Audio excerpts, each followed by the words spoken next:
د امیر المؤمنین شیخ مولوی هبت الله خونزاده د فرمان له مخې په ولایتونو کې د بیلابیلو ادارو په ګډون د سوالګرو د راټولولو په موخه یو کمیسیون جوړ شوی دی.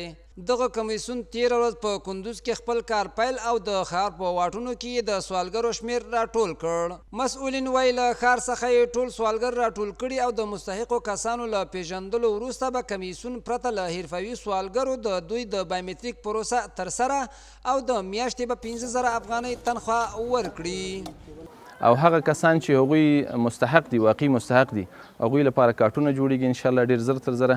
موږ ډېر ښه کاري ټیم ورته ټاکلی ده چې هغه بررسي کوي او هغوی ته به مکمل کارټونه جوړیږي او د هغوی لپاره به په اکاونټي بانکو کې پیسې داخلیږي او هغوی ته هم اجازه نشته چې بیا بازار ته راوځي او ګدایي وکړي. د امیر المؤمنین د حکم پر اساس په کندوز ولایت کې د سوالګرو راټولولو لړۍ د کندوز ولایت د امنیه قماندانۍ د رهبرۍ له لورې شروع شوې چې تر څو سوالګر په کندوز ولایت سره د ولسوالیو کې راټول شي او د بایومتریک لپاره د ریاست سره میاشت په همغږۍ بایومتریک کېږي. بعد له هغې نه هغه کوم مقدار معاش چې ورته ټاکل کېږي هغه به اخلي او نور به دا سوالګر سوال نه ټولوي. په ورته وخت کې د کندوز ښار سوالګر د اسلامي امارت د مشرتابه د دغه اقدام هرکلی کوي. دوی وایي چې د زیاتې بېوزلۍ له امله له خلکو سوال کوي خو اوس د دې کار په پلي کېدو خوښي څرګندوي.